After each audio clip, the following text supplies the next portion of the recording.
حدیث مبارک کی راضی نبی کریم صلی الله علیه وسلم فرمایلی دي د قیامت په ورځ باندې با د رب ذوالجلال په دربار کې دو سيزونه حاضر شي او د الله جل شانه په دربار کې د بندا شفارس بګي الصيام والقرآن يشفعان للعبد يوم القيامه روزه به حاضر شي د الله په دربار کې با عرض کوي چې یا الله دا بندا غونډ ورځ ما د خوراک سکاک نه منې کړو زما په وجه باندې د خوراک سکاک نه وکړي یا الله د دې بنده په حق کې زما سفارش قبول کی او د دې سړی مغفرت نصیب کی دویم د الله کلام برش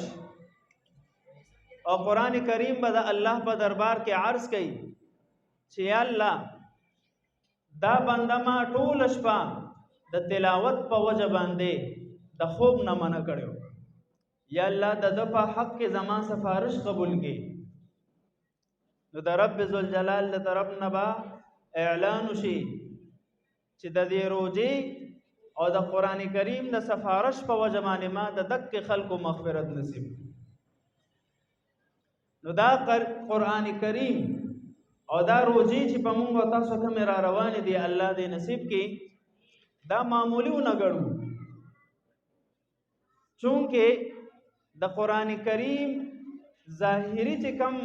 اغه نتایج دی په دنیا کې نه ظاهريږي اچ کله سترګې پټې شي بیا به مونږ د دې اثرات وینو امام عاصم رحمه الله زمون په سلف صالحینو کې یو لوی بزرګ تیر شوی دی خو توجه سره وره دا غي د دې شونډو نه با ډیر زیات خيسته خوشبو راتله نو چا وته ویل چې حضرت تاسو د دې شونډو نه ډیره خوشبو راځي تاسو کومه خوشبو استعمالوي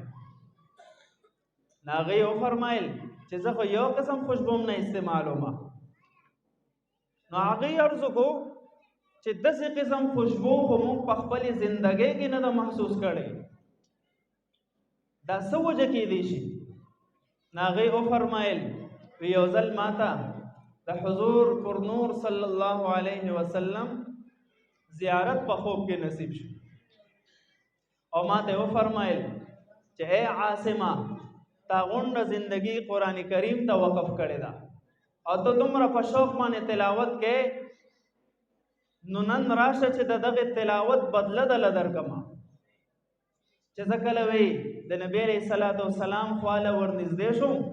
نبی علیہ الصلوۃ والسلام ځان ته را نږدې کړم او په شونډو باندې خپل کړم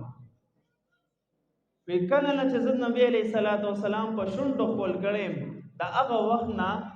زما د دې شونډو نه خپل خوشبويانې روانې دي نو د قران د تلاوت په برکت سره د نبی علیہ الصلوۃ والسلام قربت نصیب کیږي د نبی علیہ الصلوۃ والسلام شفاعت نصیب کیږي ادریس کاندلوی رحمه الله لیکلی دي امام احمد ابن حنبل رحمه الله اغه ته الله جل شانه یو کم سل پیرا خپل دیدار په خوب کې ور نصیب کو وی یو ځل می الله تا عرض کو چې یا الله تا ته کم یو عمل ډیر زیات خوخته پکم عمل تا ته انسان ډیر در نږدې کېږي اما رب ذوالجلال او فرمایل چې احمد څوک چې د قران کریم تلاوت ډیر زیات کوي اما ته ډیر را نږدې دي وی بیا می عرض کو چې یا الله بعض خلق خو د قران کریم تلاوت کوي خو په مطلب نه پويږي او بعض په مطلب هم پويږي دې دوانو کې تاسو ډیر نږدې دي وی رب ذوالجلال ما ته فرمایل چې دا دوانه ما ته برابر دي د قران کریم د تلاوت په برکت باندې د الله قربت نصیب کیږي او چې کله د الله قربت نصیب شي نو بیا جنتونه هم زمونږ دي او چې صدا الله نه غواړو هغه دعاګانې هم قبول دي دغه قران کریم صحابه دور ته کو لګمون غورو